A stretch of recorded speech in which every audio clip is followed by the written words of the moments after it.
everybody. Welcome to Impossible Coin. I'm your host, Brian Cartwright.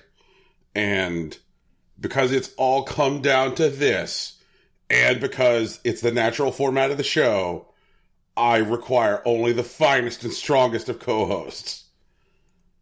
Oh, sorry. I'll excuse myself then. The finest and strongest of co-hosts are naturally Tegan Somerset. I'm neither fine nor strong, but I appreciate the sentiment. And doing push-ups somewhere in West Texas, preparing strategies, Rocky Hardy. I want it on the record that I might actually be doing push-ups right now. Here we go. You doing push-ups? Ooh. Okay. All right.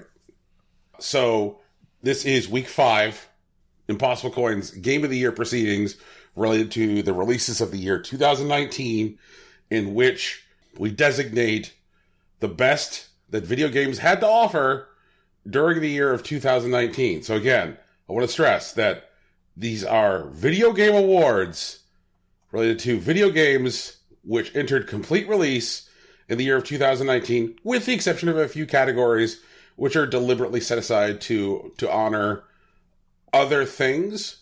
These include Old Game of the Year, in which we honor a game which was not released during 2019 and somehow affected your hosts during the course of this year, or that during the course of 2019.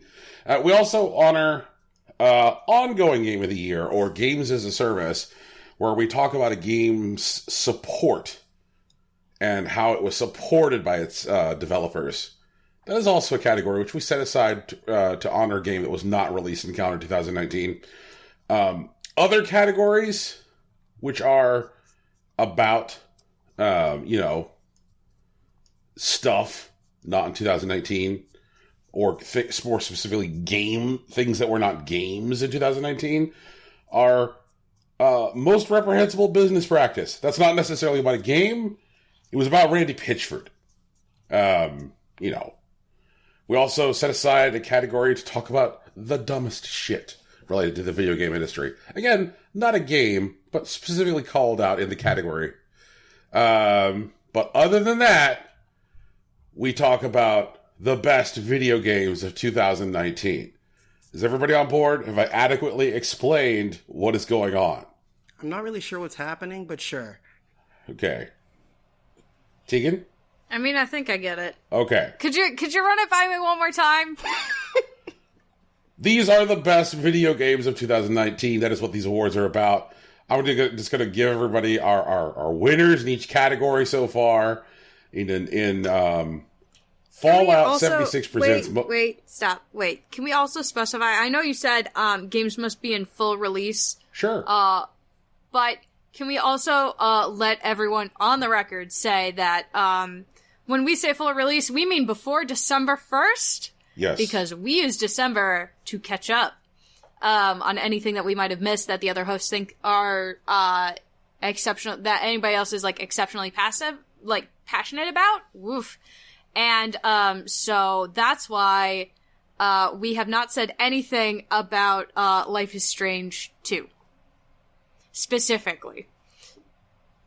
Did the final episode of Life is Strange come out in December? The last chapter of Life is Strange 2 came out December 8th. Okay, yeah, that'll do it. So that, unfortunately excluded it from this year, but puts it in for next year. Right. I just wanted that clear. Because okay. I know the last 2 years we were all big on the, at least big on the Life is Strange chain for soundtrack and that sort of thing, and there was no mention of it this year, and that's why. Yeah. There was definitely didn't meet our minimum qualifications. Right. And I think Life is Strange has definitely been a fave on this here podcast. Also, I remember there being much contention around the December release of Gorogoa, which is what inspired this rule in the first place. Which means I think it might be the Gorogoa rule.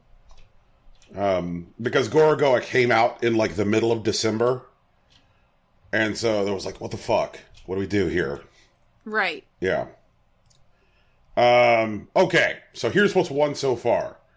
In the category Fallout 76 presents most reprehensible business practice, our winner was not so much an individual business practice, but an individual business practitioner in the form of Randy Pitchford.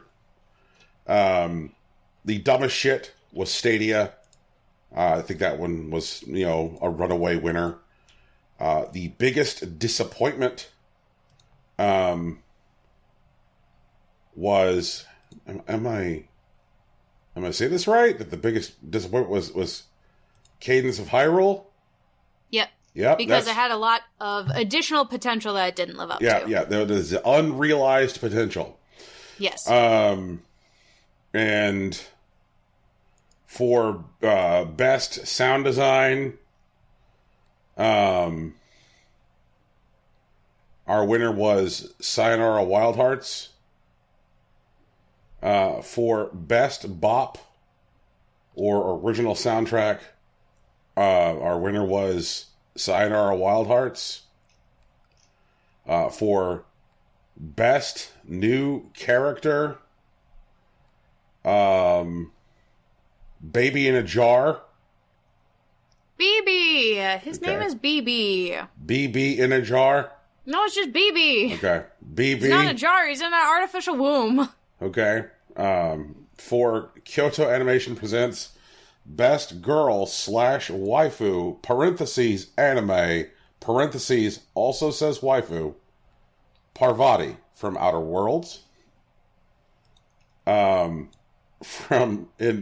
Cartwright presents Best Fire Emblem Character, Hilda. Because Fire Emblem was a thing. In Best Boy / Husbando, Hop from Pokemon Sword / Shield. In Best Art, a shocking 3-way tie, which was completely unpredicted. Sayonara Wild Hearts, Indivisible, and Link's Awakening. You know what? As shocking as that 3-way tie was, I think it's deserved. For Old Game of the Year, Super Mario World. For Ongoing Game of the Year, a game that was not released in 2019 was our winner, Monster Hunter World. For Hideo Kojima Presents, biggest surprise, Baba Is You. For Best Story, A Plague Tale Innocence. And for Best Moment, working with other versions of yourself to activate the Nomai technology to cause a new Big Bang from the Outer Wilds. Which brings us to this. Game of the Year. Our nominees for the Game of the Year are Final Fantasy XIV Shadowbringers, Yuppie Psycho, Pokemon Sword and Shield, Astral Chain, Monster Hunter World, Iceborne, Sayonara Wild Hearts, Cadence of Hyrule, Deltarune Chapter 1, Fire Emblem, Baba Is You, Grindstone, A Plague Tale, Innocence. Hey, could you stop removing nominees? Those aren't nominees. All right. I'm not looking at these. This is stupid. Tegan, please stop. Yep. Please stop. All right. Thank you. They're not nominees. I'm not removing any actual games. Tegan, do not remove anything on the list currently. Grindstone, A Plague Tale, Innocence, Slay the Spire, The Outer Wilds, Tetris 99, Control, Sekiro, Shadows Die Twice, Link's Awakening, Apple Arcade, 4, Blue, Threve, Looking at Makeup, Look Up Makeup, It's Pretty, Ash Catching a Dragonite, Tiny Sunboy, Hello, Super Mario Brothers, The Godfather Part 2, Powdered Toast, Coronavirus, Kobe Bryant's Helicopter Challenge 2, Turbo Edition. Not cool. Hitman 2 DLC, and Hearthstone.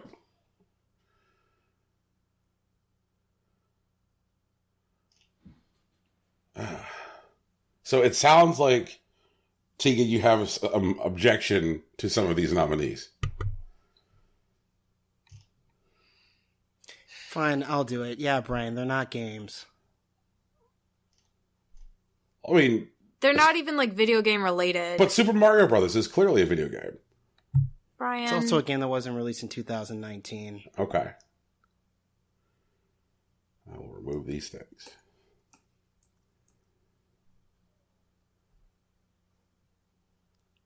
Okay.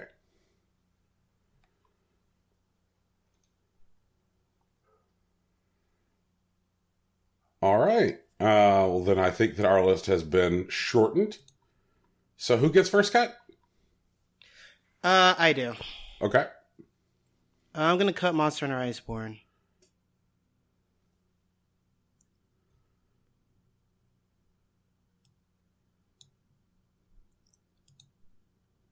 Brian, it's your cut.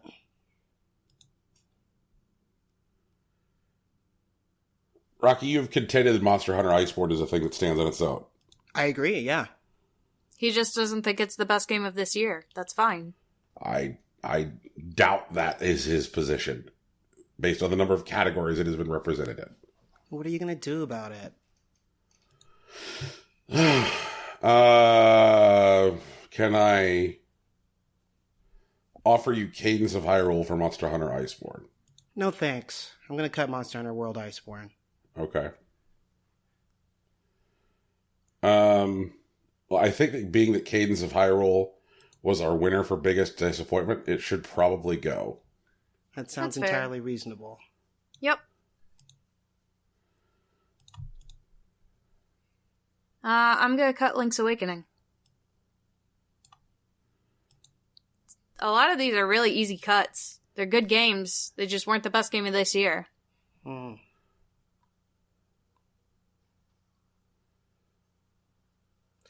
I'm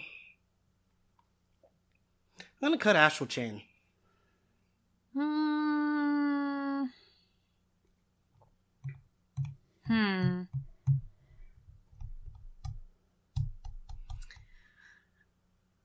Yeah, I guess it didn't platinum games as hard as it could have. Yeah, okay. All right, yeah. What are we going to do? Yeah, I looked over the list and I'm like, is there something else I could? And it's like, nah. It's very good, but... Brian, it's your turn. I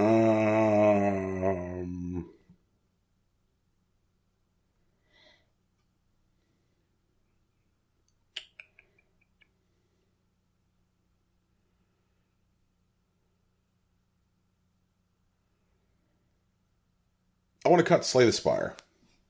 Oh, thank God. Get that fucking thing out of here. If you didn't want to cut it, I was gonna ask to cut it next round, so. Yeah, like, Slay the Spire is, like, really fun. And I do think it's inspired, but, like, I think at the end of the day, it's not a game that I'm gonna look back on multiple years from now and, like, wax nostalgic. Mm-hmm. That's fair. I want to cut Control. I'm not going to fight you on it. Yeah. I think Control and Yuppie Psycho are in a very similar vein. Ooh. But I feel like I've had more of an impression with Yuppie Psycho, even though I haven't played it, than I have with Control, which I have. Huh. Yeah, I know. Interesting, right? Yeah, that's a big deal. That's a whole mood. So...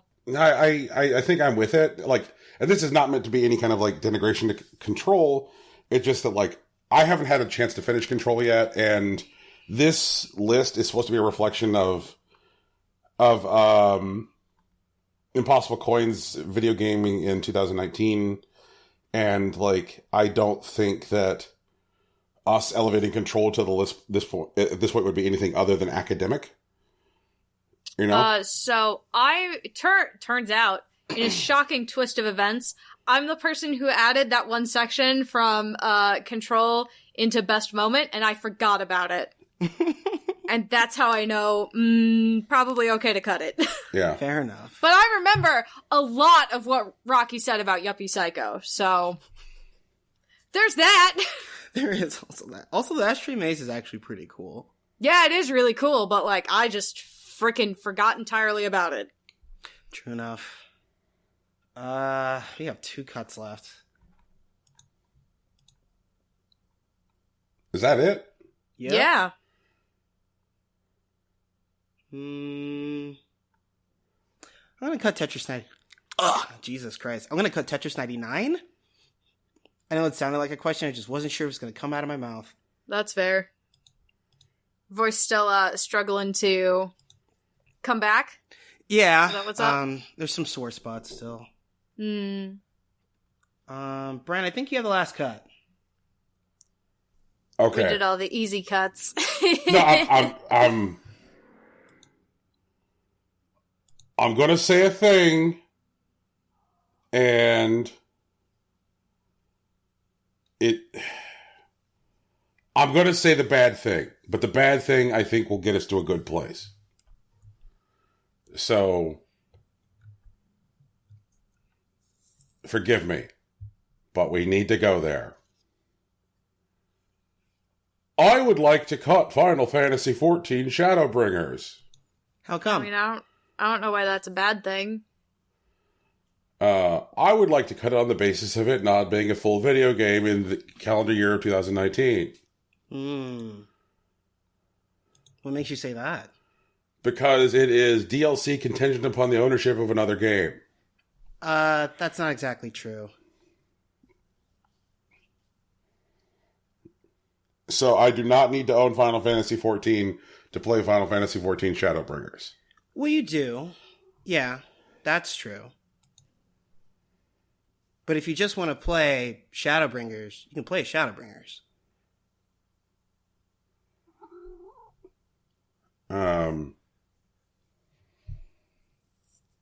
So you think that this is a freestanding independent video game release? Freestanding, like meaning that it is not required. Another game is not required to play this game. Well, I do have to admit that you have to have licenses for at least the base game, which is A Realm Reborn. You don't have to play any of it. So I would say that if you want to just play Final Fantasy XIV Shadowbringers, that's an option that's available to you. Like, you can simply play through that content. Mm-hmm. And it wouldn't be any different than, say, playing, I don't know, God of War 2. But I don't need to own God of War 1 to play God of War 2. That's true. You're right about that. I also don't need to have God of War installed to install God of War 2. Yeah, I suppose it's true as well. Yeah. Okay. So now that we've set the table for this, I guess the question is, based on the way video games are released now,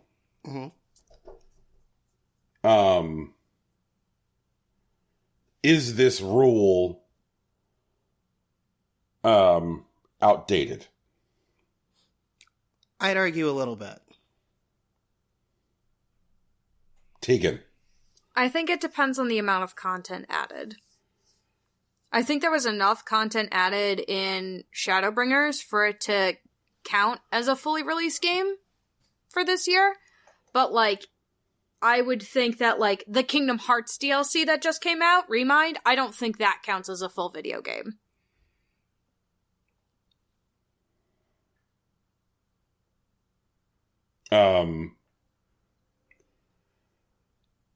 Even though it totally is setting up for Kingdom Hearts 4, or whatever the heck they're gonna call it. God damn it. I know! I know! I know! I don't even go here and I know! But, like, I think Shadowbringers is enough content that it constitutes a game. So I guess the question is how do we determine that? Is it case by case? Yeah, I think it's case by case. I think it has to do with length and breadth of story and, like, hours sunk into it, potentially. Well, I guess the problem with, like, the metric being length and breadth of story would be that for games... Well, like, I would count the Elder Scrolls subsequent releases, the Elder Scrolls Online subsequent, so, like, Elsewhere and... What was it? Fucking the Dragon one that came out. Like, I would count those as games also. Okay. So I guess my question is that there are tons of genres out there which aren't necessarily driven by narrative. Mm-hmm. Things that pop to mind include, like, Fortnite and Hearthstone. Fortnite and Hearthstone are, because of the nature of the game, not necessarily... video games where the goal of each release is to, like, render narrative. Mm-hmm. We're adding new locations, we're adding new toys, we're adding new shit for you to shoot each other with, or we're adding new cards, we're adding new modes, we're taking away cards, that kind of thing. Mm-hmm. So what's being delivered isn't story beats, but, like, the volume of content which is being released in those cases is significant. I would say year release worthy stuff. Like, if it's, like, year 2 of Fortnite, I think counts differently than year 1 of Fortnite. Season 2 of Fortnite does not, but year 2 of Fortnite does. Okay.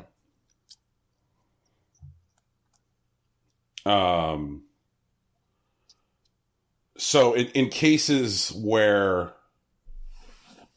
what we like if there's an umbrella of release that we want to discuss, it would be like Fortnite 2019, like Fortnite parentheses 2019, like, or Fortnite parentheses after they literally blew up the map, made a bunch of kids angry, and then remade a new map.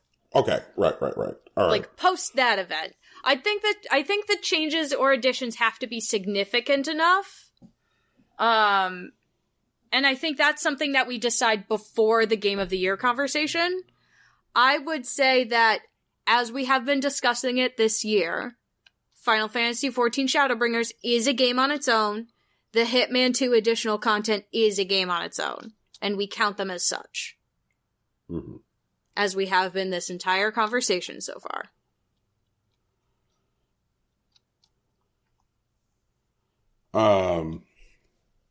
So, alright.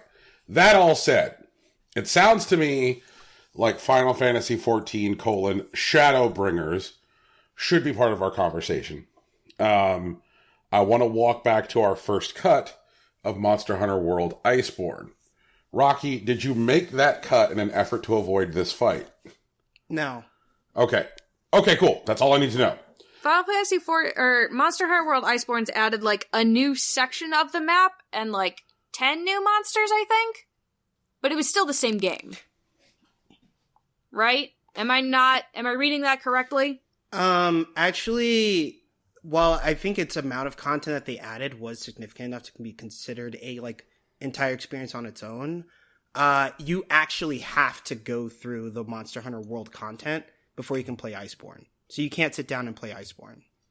Gotcha. Right. Okay. But you can do that with Shadowbringers. That's the reason, like, I wouldn't hinge an argument on that game release.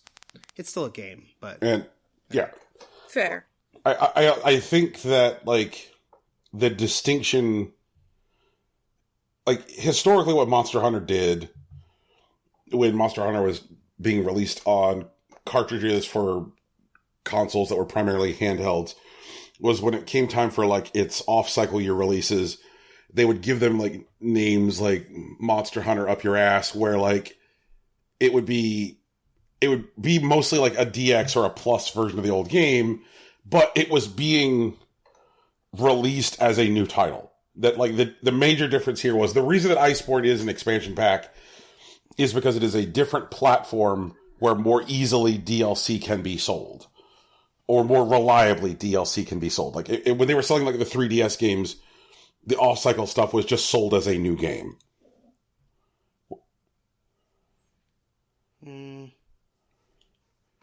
Like, sounds reasonable enough. Yeah, like, and I feel like that they were doing that because like they could not rely on people going to like the eShop and like downloading a giant ass DLC. But you can rely on people going and downloading a giant ass DLC from like the PlayStation Store or the Xbox Store.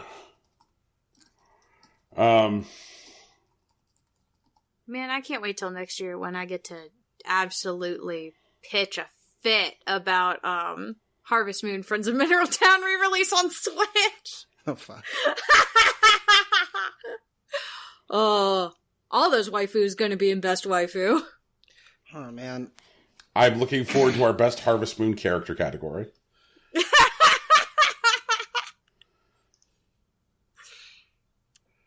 The best Harvest Moon character is the Harvest Goddess. Like, that's the end of that discussion. They have like 12 lines, Tegan. Never mind. I know, and they're so good. Oh my god. Brian, you still have a cut to make. Yeah, it's true. You still have a cut to make. Can I make this easy for you? What's that? Go ahead and cut Sekiro. Okay. And we can apologize for it next year. I felt like there was one more like asterisk to our conversation about like games and full releases, where we needed to talk about Deltarune. Oh yeah, Deltarune absolutely shouldn't be here. I just don't want to fight over Toby Fox. So does that mean we cut Deltarune because it's only chapter 1? Yeah. And then we assess it when it comes out. Thanks. I'm sorry. I've been it's been a day. I've been at work all day. Everybody else has been home because Sunday's a day that everybody else has off, and I went into work, and so I don't have any more brain. Sorry. Too bad. I felt like we've been letting Deltarune's ass slide because we all have a because it's Toby Fox and we love it. Yeah, exactly. And it's just like, and it did something cool this year that like is similar to what Undertale did, but different in that it changed the way that RPG stuff happens. Yeah, we had a whole conversation about it. You should have been paying attention. I was totally paying attention. Shifts eyes nervously.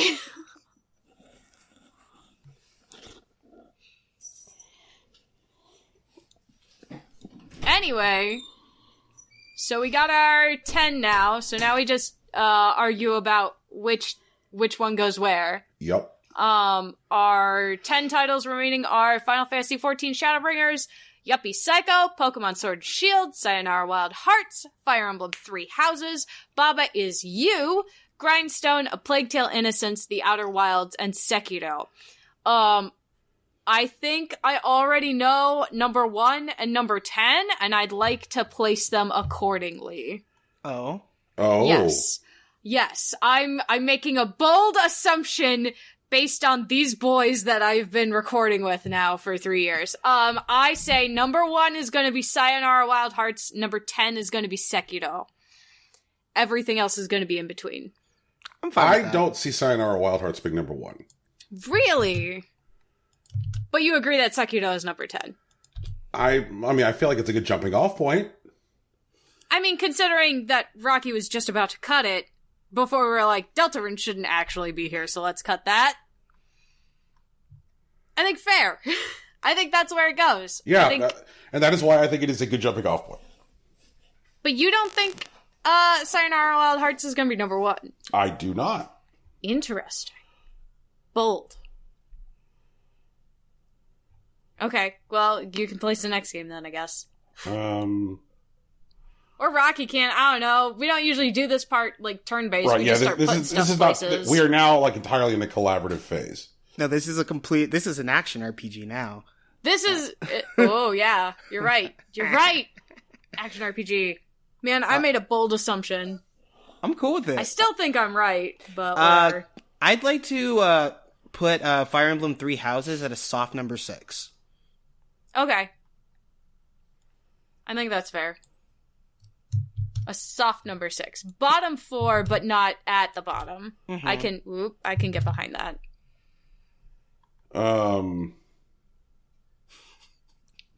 We immediately fall back into our turn-based roles. Yeah, right? Exactly. Guys, this is not how we do this. Strategies. This is not how we do this. We've never done this way, and this sucks shit. Brian, what do you want to do, man? Wait. Brian wants Plague Tale Innocence in top 5. So I'm going to put it at a soft number 3. I'm going to put it at a soft number 3 because it was obviously exceptionally impactful, and it's something that I missed, and I should have played it, and I'm sorry. It's soft number 3.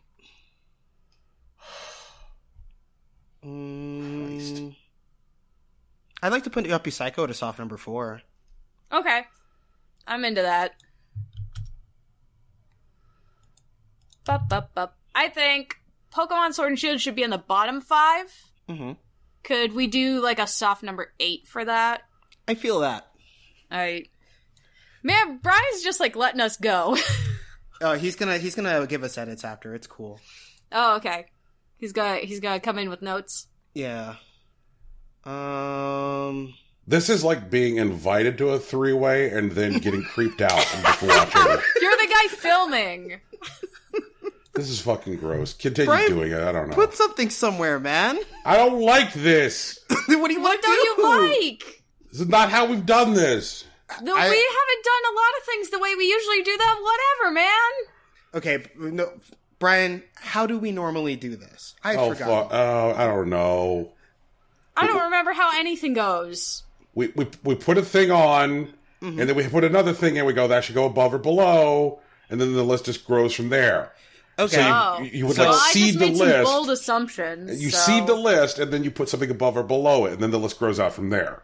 That sounds mean as what we've been doing this whole time. But okay. Yeah, I thought you wanted to have a more roundtable discussion next year. Wouldn't this count as practice?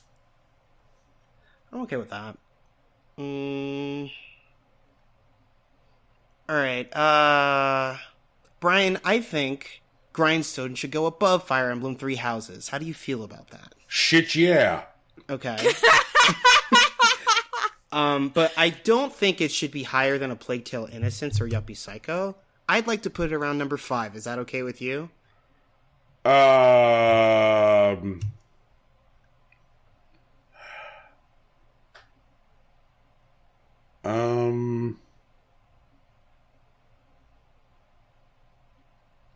Wait a minute. Oh. Ooh. Mm-hmm.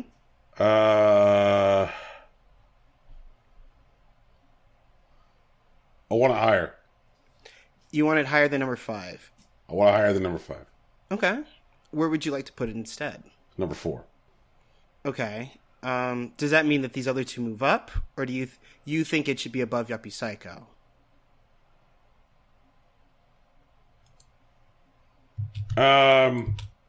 Why don't we move the other two up? Okay. This is so much more work. Alrighty. I'm working on it. I believe. I got it. I got this. I have the skills to pay the bills. Put Pokemon above Sekiro. Pokemon is above Sekiro. Wait, no, I'm sorry. I used the wrong words. Okay. Pokemon below Sekiro? Pokemon below Sekiro. Is that what you're saying? No. Fuck me.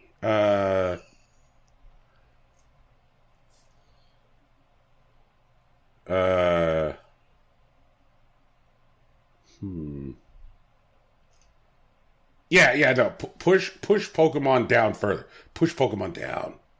Push it down. To number 9? Yeah. Okay. Okay. Is there anything you want to put at number 8?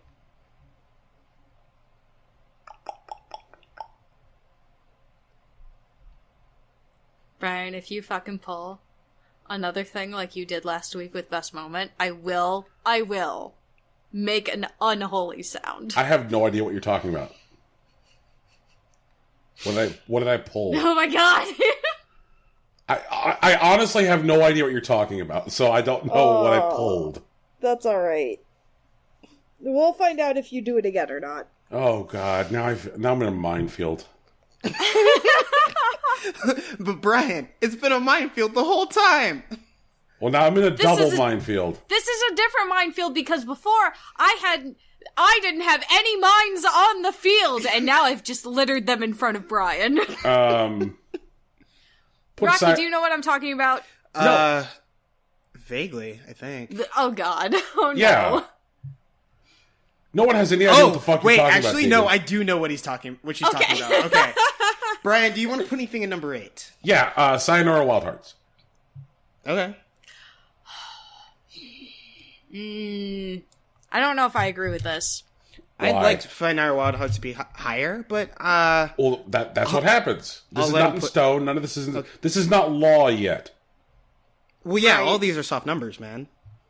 Only one I think is a hard number, and I think that's Sekiro at number 10. Yeah. I think that's the hardest number.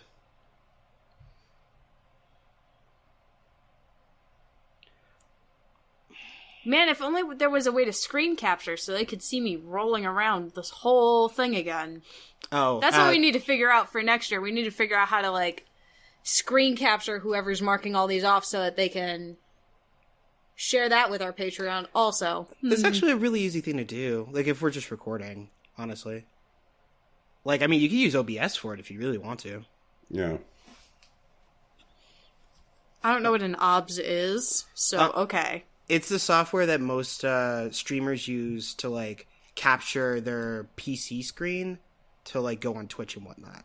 Oh, okay. Fancy stuff. Mm-hmm. Easy fancy, though. I like easy. So. Yeah. Like, This so, works out. I mean, most people don't know yet that, like, this year, for some reason, our best soundtrack category got renamed to Randy Orton standing in front of a fire, just because of how much it wounded us all to cut soundtracks because all the soundtracks were really, really good. But Catch me scrolling all the way up. Yeah. Oh, yeah, no, it was... Yeah, you're right. It was just a picture. That's correct. Hmm.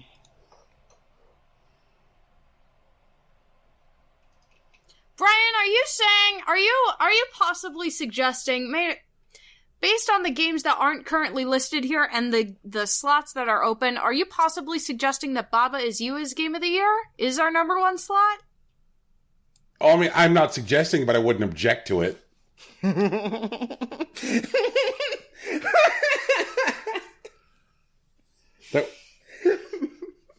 sorry. I admit that probably sounded pretty fucking funny. Oh my god. And then you're gonna come at me, you're gonna fucking sidestep me and be like, no, fucking Outer Wilds is number 1. I mean, that's not bad either. I mean, why don't we put both of them up there? We'll see what happens. Actually, I'm interested in putting Baba Is You, like, around number 5. I am disinterested in that. Fair enough. Do you have a compromise to offer, Well, I Brian? mean, these are all soft numbers, so... Yeah, they are. Yeah. So all right. I guess we have more than one Baba. We've been through that before. Yeah. Baba is 2. Oh, God.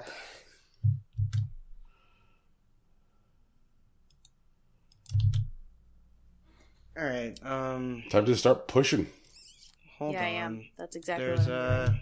I'm just trying to get them all down here so I can see them.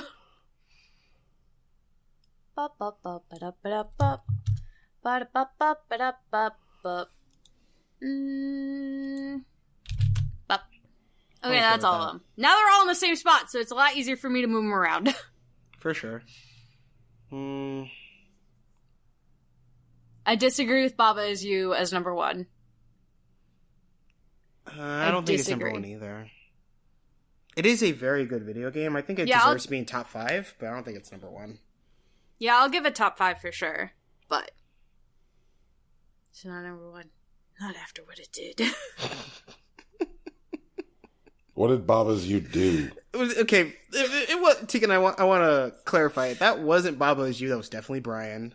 But Baba Is You is still a very good video game, and for reasons that we really didn't discuss in Best Moment. But it is very good, and it is honestly, it's better than it had any business being.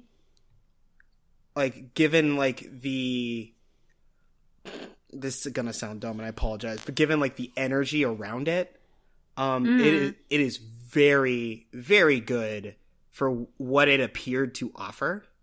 But I don't think it was the best game this year. I can't remember if it ended up being biggest surprise, but it was definitely the thing that surprised me the most this year, because I did not expect anything from it. And then You're just like, that looks like a game. It Yeah. did win biggest surprise. Oh, it did? Okay, cool. Yeah.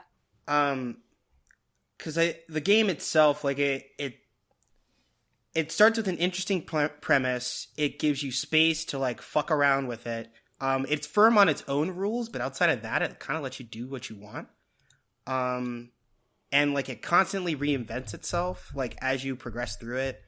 It has a surprising amount of difficulty.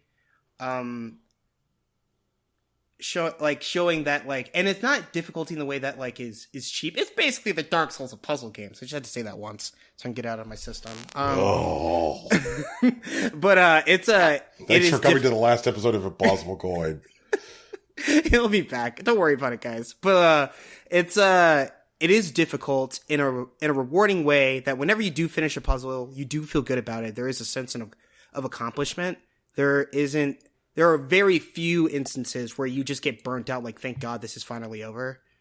And it's the way that it leads you to solving puzzles is very patient. Like, the game is very kind, and it's built all the way down into its design. Like, its reset function is just so quick and so like a non-issue, considering how long you'll have to spend time throwing your energy at this game. And it definitely respects like the energy and the effort that you're putting into it, and it wants you to just keep playing. And it does a lot of things to like duck you back into the experience, like, you know, its fake finale halfway through and whatnot. And like, it has really big ideas that are executed very eloquently. Like, there are definitely ways that they could have done what it did and just been 100 times more complicated. And it could have been, you know, like the Rick and Morty of like puzzle games or whatever, but it's not. And it's really cool. And so like it deserves our attention, but I still don't think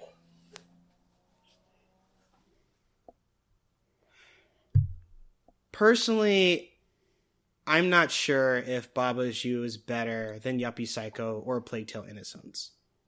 Given the initial scope and the initial expectation, and even where it ultimately landed, I don't think it's better than what those games represent.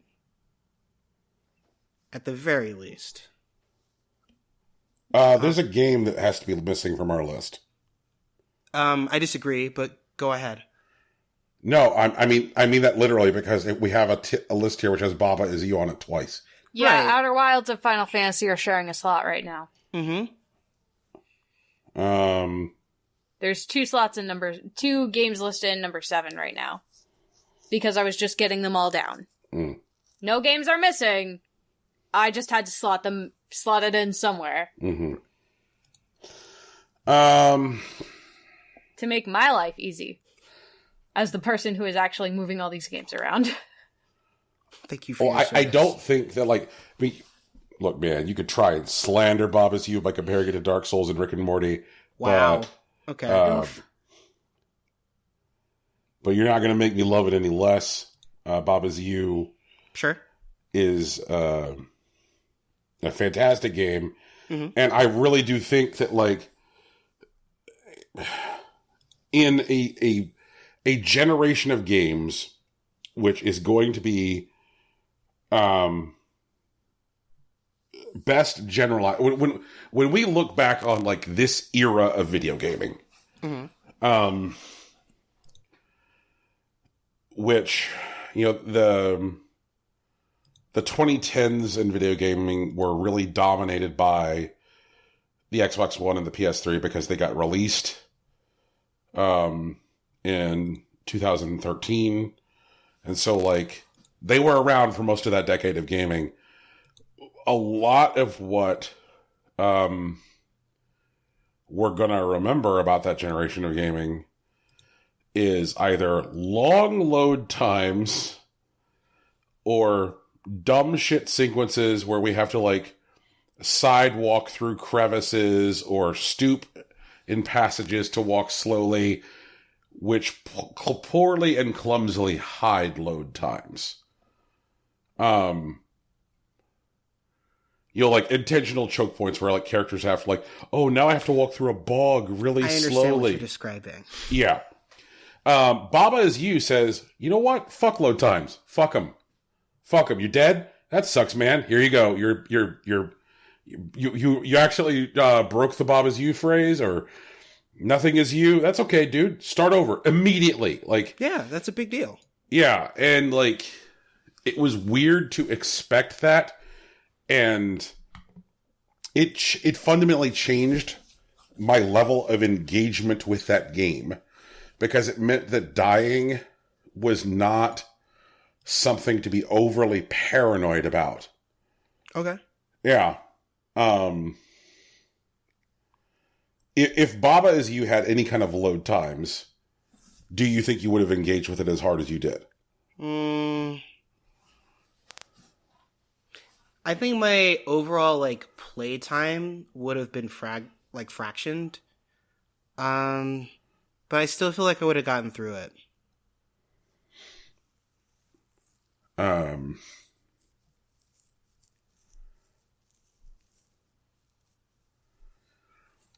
Or I guess it would have been like increased, right? Like the timer would have been running longer because of the load times.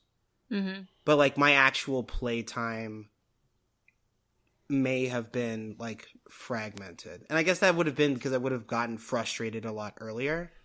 Like I wouldn't have sat down and played Baba Is You for 4 hours at a time. Right. I might have played it for like an hour and a half at a time. Because like, 40% of it's in load times or whatever. And I understand that. And, I think you're really going to love this next generation because I hear everyone's trying to get rid of load times. That's going to be cool. Yeah. And hearing it prioritized and, major console manufacturers changing their hard drive strategy and going with SSDs, that's all good news. At this time, I'd like to thank my father for getting me into solid state drives for my computer ahead of the curve. Thanks, Dad. You're pretty cool. Salute to Papa Somerset. Yeah. My dad's cool! Papa said. He's cool. Nope. No, I call him Dad. That's my dad. That's my dad! My dad is Kratos. So is he dad set? Yep. Oh, God. He's Summer Dad. Summer Dad. I love that. That's actually excellent. I'm on board. Okay. Okay, well then let's back away from Baba Is You for the time being. Sure. We can't because it's in two places. Tegan, I Yes, we can. Just no, pick something Tegan, else to go in a pushing spot. stuff up and down is kind of hard when like Baba Is You is in two places. So okay, so let's do this. Brian, do you really want to? Well, I know you want to keep Baba Is You as a soft 1, but I'd prefer it as a soft 5. Is there anywhere that we can compromise? Just put it at 5, and we'll deal with it later. Okay, Okay, so Tegan's going to delete the first row. Baba Is You. Okay. Where else would you like to focus your attention? Put a video game in number 1 so that way we can have the pushing up and down conversation. Any video game, Brian? No, Tegan, one of the ones which is in number 7. Everything else is on the line. Okay. Currently at our number 1 spot then is going to be Final Fantasy XIV Shadowbringers. Okay, you see, that's fine because now we can push up and down because there's games on every row. Okay. Brian, what would you want to push first? I think that I would like to push Final Fantasy XIV down. 2? Like, number 3? Like 3 or 4? Probably feels like a good jumping off place. Okay. Rocky, do you prefer 3 or 4? I'd prefer 3. Alrighty.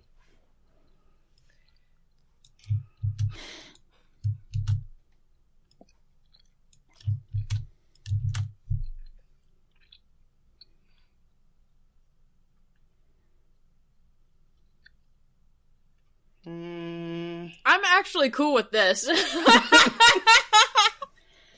I'd like to move Fire Emblem Three Houses to number 8. And push the other ones up? Yes. Okay.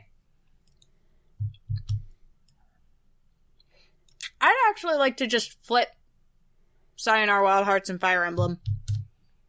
Okay. I'm okay with that. Brian, how do you feel about this list? I've been listening to that soundtrack literally since we talked about it. It's so good! During Best Soundtrack, like, literally. Dude, it's so good. Oh my god. So, like, the thing with the twins where, like, you, like, flip in between worlds, like, I hope it's track 5. There's, like, the intro starts with, like, snaps. Yeah. Like, on the 2-beat. So, like, when you're playing in that stage, like, every snap, you, like, flip between, like, one of the worlds or whatever. Oh, dang. Okay. And, like... That's neat. That's neat. The map that you're moving through has, like, collectibles in front of you that are, like, stringed in a way to, like, suggest, like, a good path to follow. But there's also obstacles that, like, will disappear or, like, reappear right in front of you.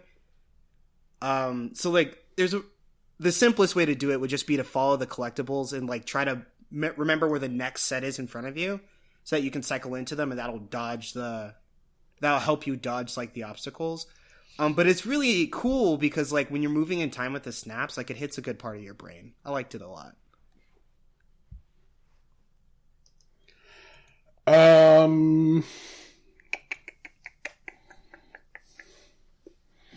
I'd like for the Outer Wilds to be higher. Okay, do you want it above Baba Is You?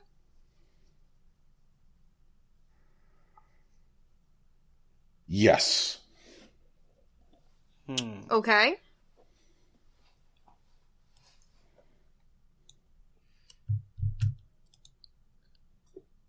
Do you want it above Grindstone? No. Okay. But I do...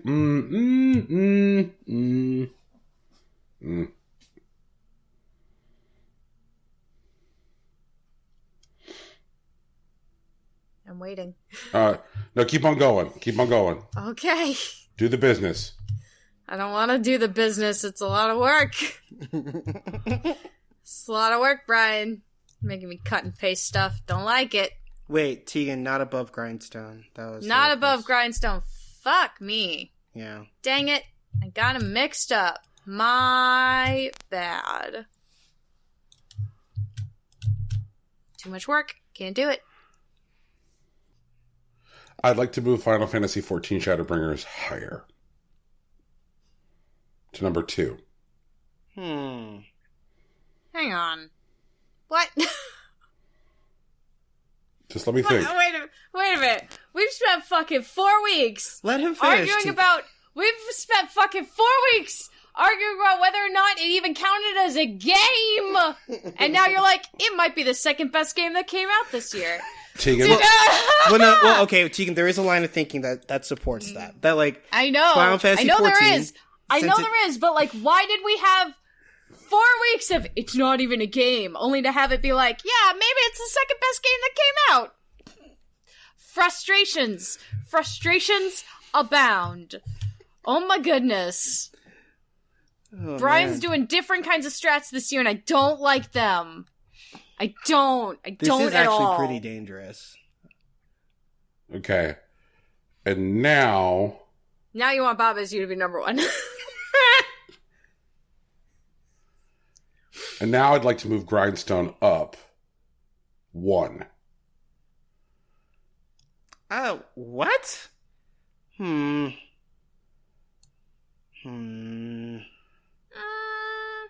know that Yuppie Psycho was worse than Final Fantasy. Alright. Moving. Everybody gets to listen to me. Gloop, gloop, click. Everybody gets to listen to me click. Sorry, guys. Gotta click. Hmm. I don't know how I feel about that. Rocky, it sounds like you've got thoughts and feelings. I do have thoughts and feelings.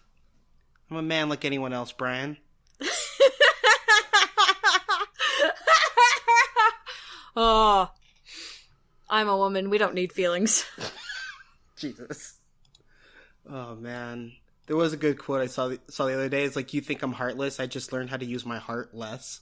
And I was like, ugh. You think I have no emotions? I just learned how to turn them off. Okay. What do we do here? That had the same energy as that Vine got diagnosed with cool guy syndrome today. So now I take Adderall. Oh, I'm so fucking funny. Oh, god damn it. You know they're making a new Vine. It's called Bite now. Yeah, it's out already. Ugh. I don't know how to feel about it. I'm gonna wait and see if any of the people who I'm totally not actually following on TikTok, because I don't have a TikTok, but I do watch like 1,000 TikTok compilations a day, are gonna move over to Bite. Honestly, I hope We'll that see. like Gabby Hanna goes back to like that format, because I really don't like her life blogging thing, but I used to love her Vines. The Vines are great. Vines are great because they're short. They're just this much. That's all you need. All right, done. You know, it's less like. I feel like sometimes with TikTok it can be too much. A little too much information. I don't need that much information. I want to put Baba Ju over Outer Wilds at number 5. Why is Sekiro a different color? Sekiro's a different color because it's hard locked. Don't do that. Why? I'm not 'Cause moving it. Nothing is locked until the list is done, Tegan. I Whoa, think it's okay. locked. I don't see any of us trying to move it up. We were literally just about to cut it. Okay, how about this? Brian, First of all, it makes it harder to fucking read. Okay, we can make it like a lighter, like, fuck you pink, I guess. But Brian, like, I am willing to make a gentleman's agreement that I have no interest in moving Sekiro higher than number 10 on our list this year. If you're willing to agree with that, we can leave it at 10. Because otherwise it's just a variable that we all have to think about. But if no one really has to move it, really wants to move it, we might as well just leave it there. Okay.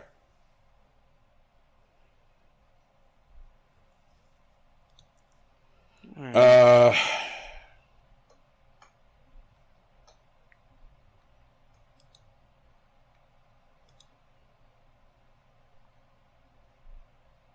I want to push Fire Emblem 3 houses below Pokemon. I don't. Okay. I think Fire Emblem's okay where it is. I definitely feel like I got more out of Fire Emblem than I did Pokemon Sword and Shield. Okay. Pokemon Sword and Shield is still very good. It's still a Pokemon game and whatnot. But I think Fire Emblem did more to, like, redefine how its genre works, while, like, Pokemon is still getting there. Fire Emblem also gave you, like, room to, like, play around while you were playing the game, if that makes sense, with, like, how you thought everything was actually going, until you saw all 4 stories, and, like, got sort of the whole story, but, you know, not quite still, so you can still, like, have some fun with it. If you like doing those kind of mental gymnastics, which I do enjoy. Mm. Yeah, I know, Nico, I know. We have lots to talk about. Just wait until I get to my Zelda Timeline one. It'll be so fun. Oh, man. I gotta start boarding for that, too. Jeez. This boy listens to all my theories. Politely.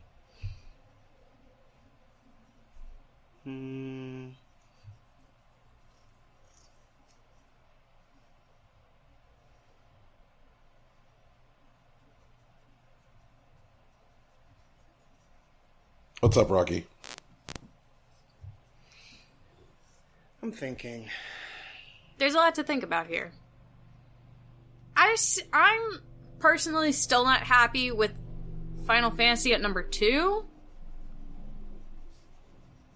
I think it should be above Yuppie Psycho, but I don't know if Grindstone should be at number... If they should just flip, or if Grindstone should move down.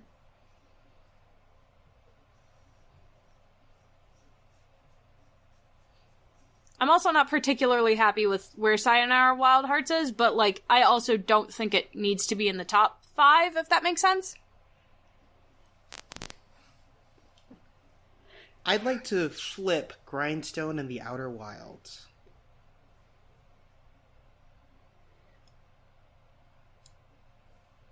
That seems pretty dramatic. It is a little dramatic, yeah. Yeah, It's like a little dramatic. I'm not into that. I can't co-sign that. Okay. Put them back. It's easier to put stuff back than to move it. God bless Control Z. Yeah, right? Control Z. Taking control of your life. Boyo, I need you to stay down right now. Oh, you're gonna jump up on my lap, aren't you? You're gonna do it. I think you're gonna drool everywhere. I know it. I know it. You're a drooly boy.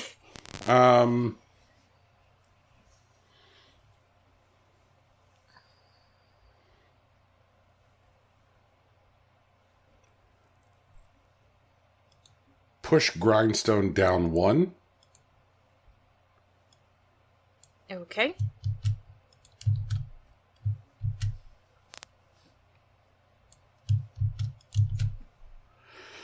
Push Yuppie Psycho up 1.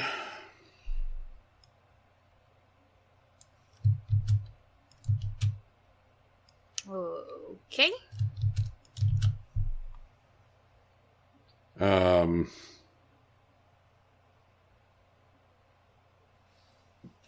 Push the Outer Wilds up 2.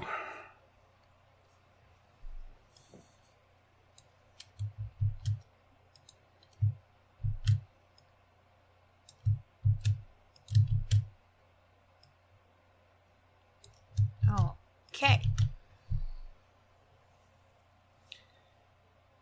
I want to recap our list, if that's okay. Yep. Yep. Our current top 10, with only one hard placement, which is number 10, Sekiro's Shadows Die Twice, is number 9, Pokemon Sword and Shield, number 8, Fire Emblem Three Houses, number 7, Sayonara Wild Hearts, number 6, Baba Is You, number 5, Grindstone, number 4, The Outer Wilds, number 3, Final Fantasy XIV Shadowbringers, number 2, Yuppie Psycho, and number 1, A Plague Tale: Innocence. I like it. Tegan? You're musing. What are you musing? Yeah, I am musing. I'm just looking. I'm just looking at it. What if I send like 8 guys over in polo shirts to ask you if you need help in like the next 30 seconds? That's kind of insane. Why would you do that? That sounds like a Because regular night I'm at a my local Lowe's. Applebee's. What if he sends 8 guys in polo shirts and they get to your door and they're like, do you want the apples or the bees, Miss Somerset? I want the bees! Oh, God. Give me a Can you whole hold bunch this of honey oversized bees! vibrating pager? Oh, my God. I do. I will hold this oversized vibrating pager, and I will tuck it into my little stomach pouch. You know, where my cat is supposed to be sitting, but is not, and I will keep it warm until it vibrates. Would you like a Then- steak that we could inexplicably sell for $3? Oh, my God. No, I'm good, but I will take some of those wings, and I'll eat like maybe 3 of them, and then I'm gonna ask for a box, but I'm just gonna throw them out when I get home. That's what Okay. I haven't done. I haven't made wings in a while. What if we brought you a wildly overcooked brownie, but it's made better by the fact we dumped some shitty vanilla fucking ice cream on top of it? Oh, my God. And we called it molten lava cake. Here's the thing. What if instead of that, you brought me one of those, like, $1 seasonal holiday margaritas, but I want one of the ones that isn't offered right now, like the purple one that was there for Halloween. Could you do that? I could bring you a spooky Rita. Okay. Okay. I don't like margaritas, but okay. Spooky Rita was the name of my last girlfriend. Oh, fuck. One spooky Rita and molten lava cake coming right up. Oh, Nice. I will also take some mozzarella sticks on the house, though, because of how long my wait has been. Well, did you get up when the fucking oversized vibrating pager went off? I did, and I made sure to throw it directly at the maitre d's head. Wait, no, hold on. The vibrating pager is for you to get up and get your food at Applebee's? I thought it was No, it's for you to get up and get your seat. Oh, okay. I was mixed up. I'm just saying there's been an exorbitant wait at this Applebee's, which is impossible because it's an Applebee's. At your All right. house. How about At this? my I bring house, you a yeah, I have an Applebee's at my house, I guess. How about I bring you a basket of $3 steaks, but you still have to pay for the mozzarella sticks? Oh, man. I don't trust those steaks, man. I mean, I guess I could, cut them up and give them to my dog, so that'd be alright. Okay. I bet they there we wouldn't go. even make good tacos. I can't trust $3 steak. That doesn't make any damn sense. Okay, so just to recap the list for everybody listening at home. At number 10, molten lava cake. At number 9, large vibrating pagers. Number 8, mozzarella sticks. At number 7, seasonal margaritas. At number 6, free mozzarella sticks. Yes, okay. The free mozzarella stick should be number 1, and I stand by that. They really Yeah. should be number 1, but also mozzarella sticks are at least top 5. Yeah. Just At saying. number 4, mozzarella sticks that actually get to your table while warm. Oh, okay, fine. Ooh, I'll take okay, that. yeah, that's fair. I That's forgot valid. about that one. Okay. At number 4. You just said number 4. At number 3, warm onion rings. Ooh. At number 2, there isn't a football game in the bar today. Oh, thank fuck. I hope it's like competitive curling. And And number number 1, one, apples or bees. number 1 is the appetizer tower. Oh my god. Can we flip the seasonal margaritas and onion rings? Okay, there we Yeah, go. okay, that's valid. Okay, cool. I'd like to push down appetizer tower. Mm-hmm. I think it's brought down by the quesadillas. Okay, can we flip appetizer tower and not having a football game on in the bar? Okay, Okay. I think that's Yeah. our list. I think that's the best mood. Okay. Actually, I think I'm okay with this. After joking about it a bit, I think I'm okay with this. Rocky, how you living? You know, I'm living fine, man. All right. I How's this almost list? want to argue that, Baba is you should be higher, but I also, don't feel like making that argument. You know what? I think I'm on board. Push down Grindstone 1. Okay. Yeah. That seems about right. Okay, can we bold this list? How do we feel about this, guys? I think our detours to Applebee's got us there. Yeah, I think it did. I always believed. Thanks, Applebee's. Spawn, not spawn. You're listening to Impossible Coin, brought to you by Applebee's. No, they're thank not. They didn't do God. shit, man. Where you get your premium choice of apples or bees. Note, bees may be substituted with wasps due to availability. Oh my No. god, no. Bees may be served to you inside of giant vibrating pagers. Guess why they're vibrating. Okay, so everyone, Impossible Coin's top 10 video games of 2019 are number 10, Sekiro, Shadows Die Twice. Number 9, Pokemon Sword and Shield. Number 8, Fire Emblem Three Houses. Number 7, Sayonara Wild Hearts. Number 6, Grindstone. Number 5, Baba Is You. Number 4, The Outer Wilds. Number 3, Final Fantasy XIV Shadowbringers. Number 2, Yuppie Psycho. And number 1, A Plague Tale, Innocence. Holy shit, we did it. We did it! And Only it took an wasn't... hour. Yeah, it didn't take that long. Like, I know that it's always easier for us to do this than Best Moment. I have no idea why. What do you mean you have no idea why? Because we do the litigating for this in Best Moment. We do, yeah, we really do. So you think it's kind of like the pre-vote. It's the vote Yeah, it's before like the the early vote. If Yeah. something is, really heavily featured in Best Moment, we know it's gonna be in, the top 10 game of the year somewhere. It's just figuring out where. And if something gets cut really early on in Best Moment, it probably isn't going to be a Game of the Year. Yeah. Because Game of the Year is ultimately a culmination of the best moments we had in video games. Right. That's why, like, I've always liked that for a format anyways, because, like, if you just want to know what the list is, you listen to Game of the Year. You can just do that. And it's easy. It's digestible. It doesn't take 3 years. But if you want to figure out how we got here, like what the rest of it is. You really need to listen to all this shit. Yeah. Like, it's kind of like, you know, the fake ending of, like, Baba Is You. Like, that's what our show is like. Man. Damn. You know, like, I did a lot of this year, like, and I've talked about this on the show, like, that, you know, because of, like, various commitments and scheduling stuff, and, like, this being the first year of exciting new job, which is taking a lot of my time, that, like, was worried that I was not playing enough games this year. But to look at our top 10, I'm really excited at how many of the games in our top 10 I have played and loved, you know? It's a good feeling. Baba Is You is a fucking great game, and, like, Plague Tale got me where I lived. And it came into your house and stole your keys? Yep, it did. And it's like, it was a game that, like, I was like, oh, I hope this is a serviceable B game. And then it was much more than a serviceable B game. It was a serviceable best game. I really did not play that many games this year. I don't have plans to play a ton of games next year, but I am going to be playing a shit ton of fucking Animal Crossing, and you bet it's going to be in Game of the Year.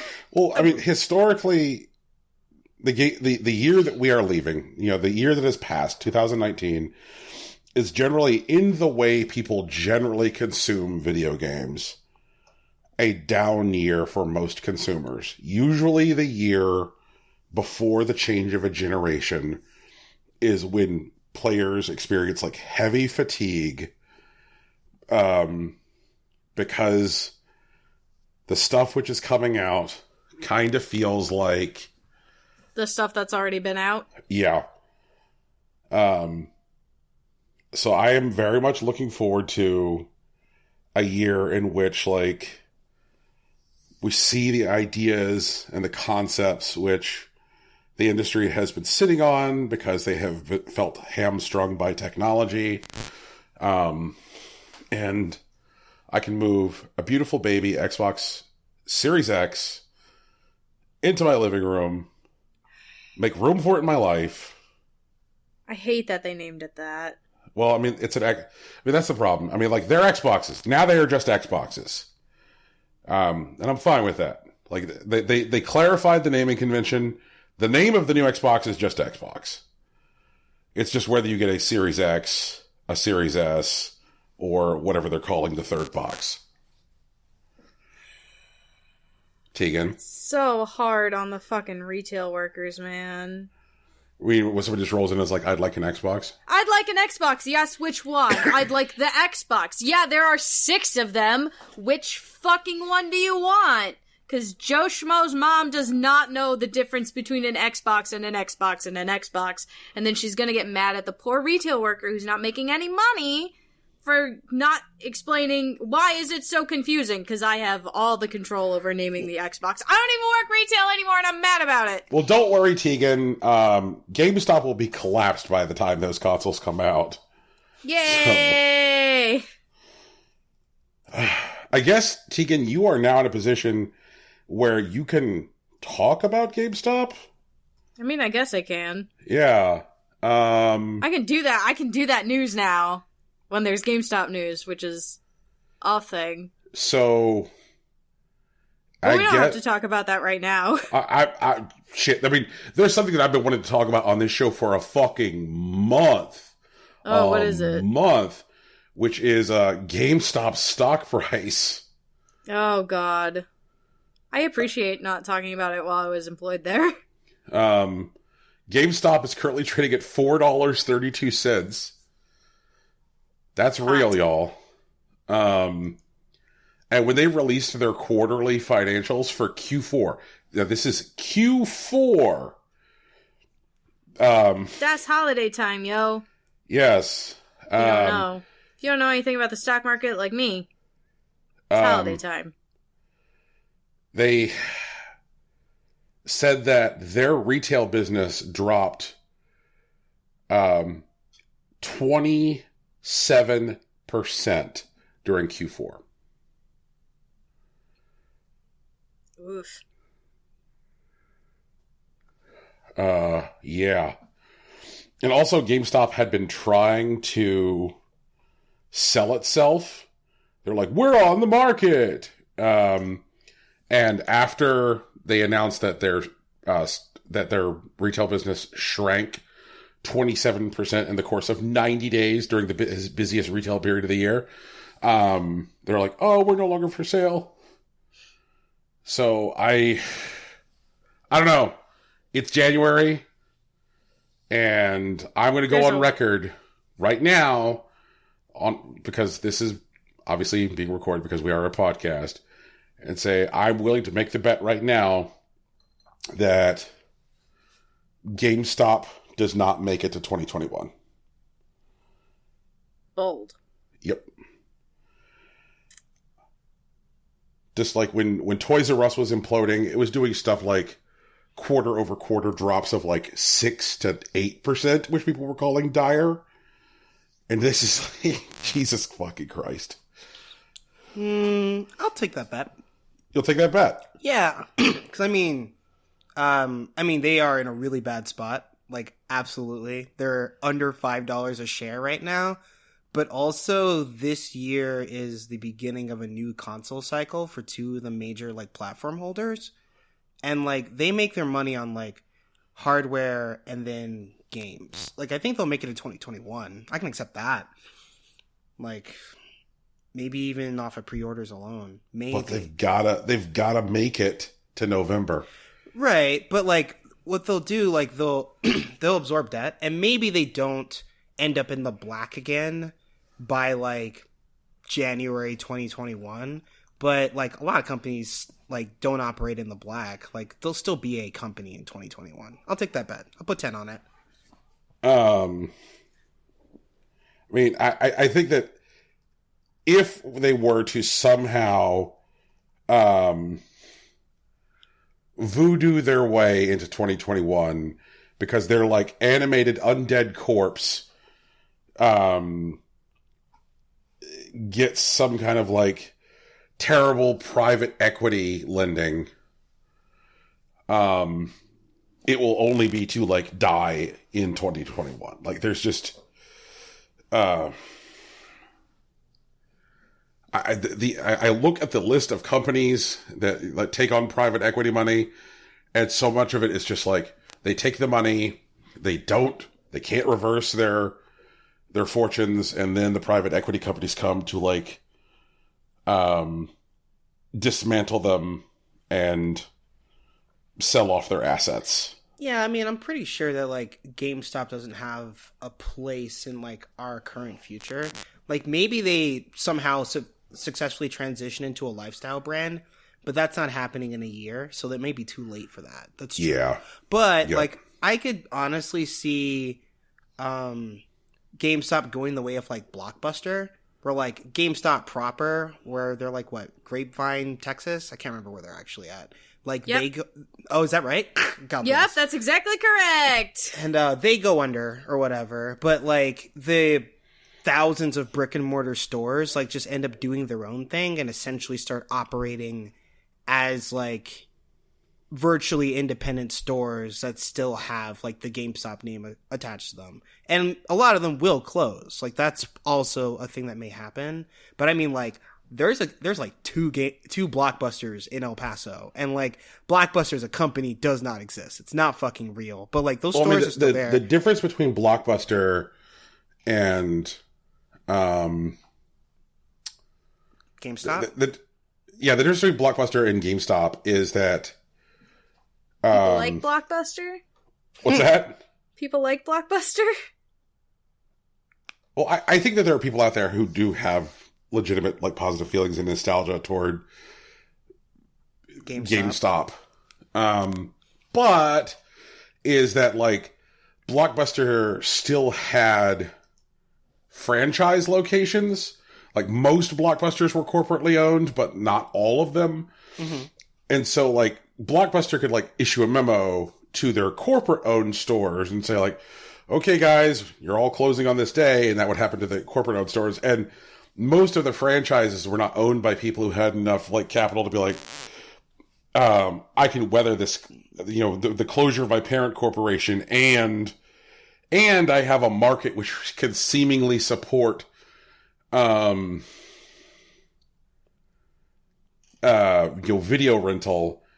Every GameStop store is owned by GameStop. Okay. If GameStop goes tits up, GameStop goes tits up.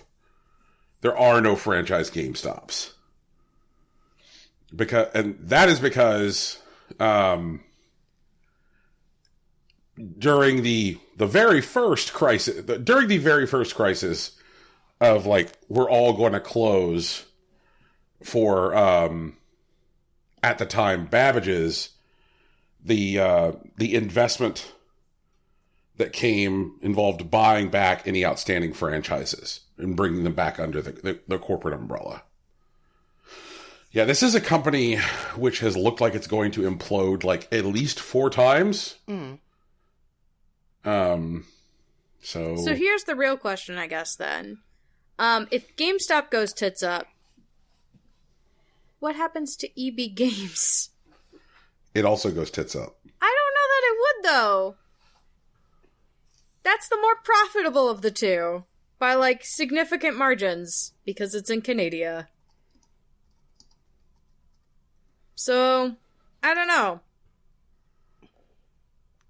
Well, it may just be that, like, the US entire thing gets closed and then they reconsolidate, you know, up there. Who knows? We'll find out, I guess. Or we won't. Doesn't matter. I mean, we will, because we're the ones paying attention. We will, you're right! We will find out! Yeah. Wow. I mean, I think that, if anything, I don't think that EB Games locations in...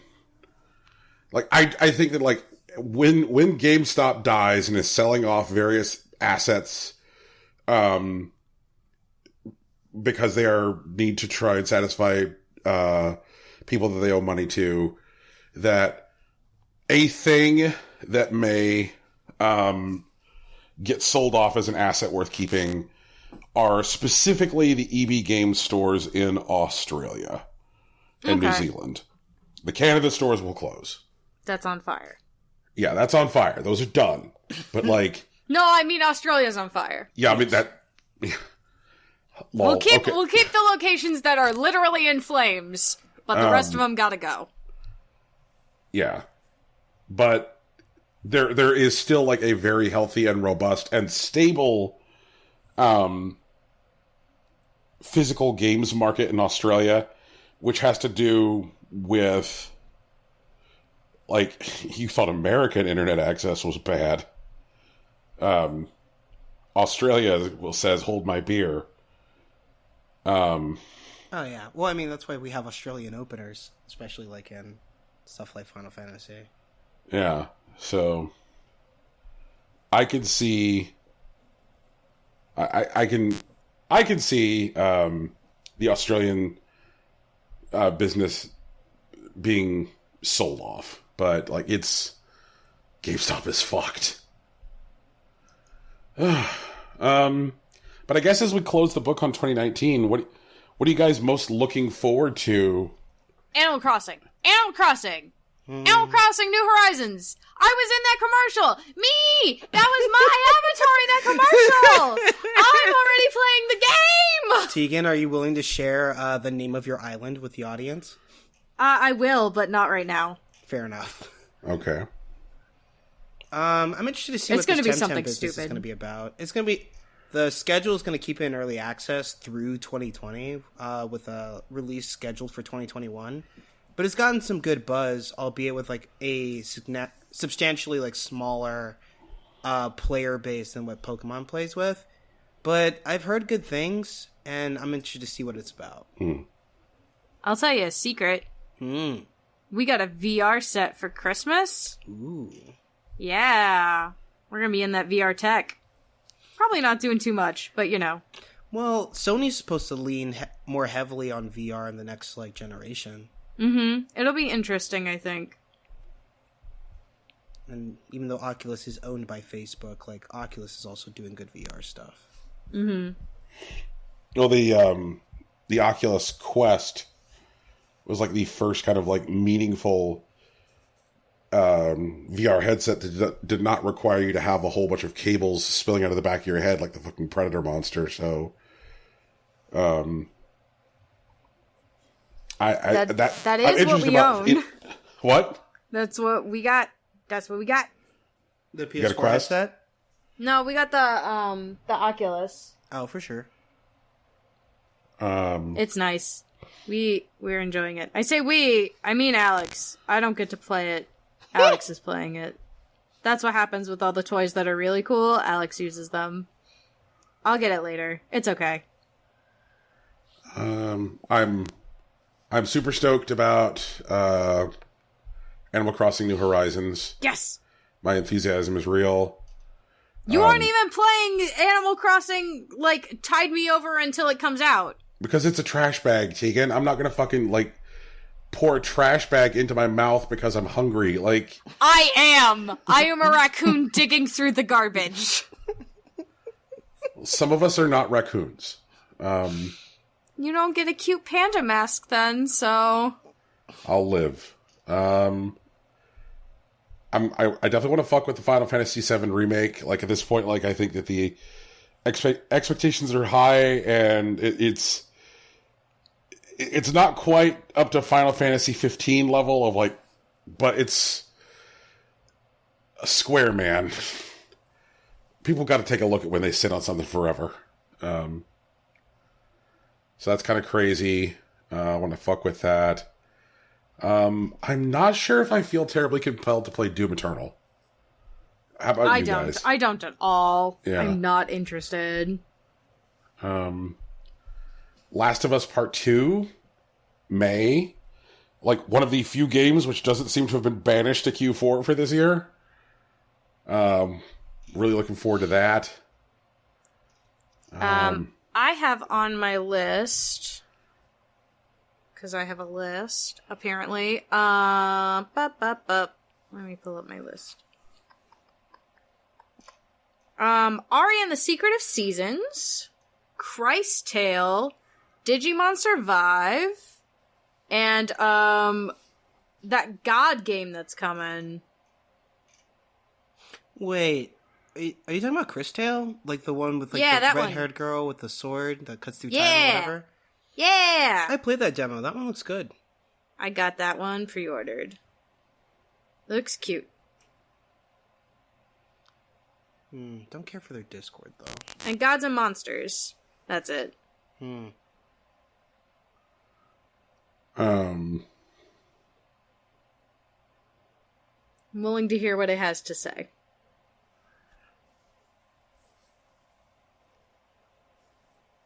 I think we get Boyfriend Dungeon. Hopefully, but, you know, Yeah. unclear. How to full boyfriend dungeon. A new Disaster Report game. It's been a minute. We got a whole new plague to look forward to. It's gonna be a good time. That's a different thing, Tegan. It's different. It's Plague Tale. IRL edition. Brian, you like this game a lot. No rats this time. All Mostly- the rats. It's the year of the rat. Are you kidding? It is the year of the rat. But I think probably the thing that I'm most stoked for is Twin Mirror. What's Twin aside Mirror? from new consoles coming out, Twin Mirror is it. What's Twin Mirror? Twin Mirror is new action game from Don't Nod, funded by Bandai Namco. Oh, okay. Yeah, which appears to be somewhere between Life is Strange and Twin Peaks. Oh, So, right. Okay, that's yeah. right. So, awesome.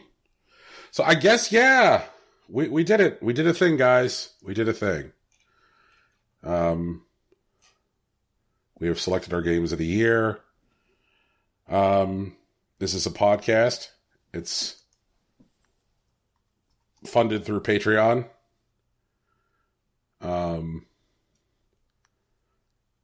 you can give to us at patreon.com/impossiblecoinpodcast. And we have patrons there who see fit to give us enough money that we acknowledge them with our voices. Including Big Sach, who also graces us with the music, which is at the beginning and end of this show. And some waifu guy? Brian, I know you know. You got this. I honestly don't. You got it. You got it. You can do it. I have faith. I believe Professor Cosmozulus, the infinite waifu collector? Oh, we're so close. We're gonna get it.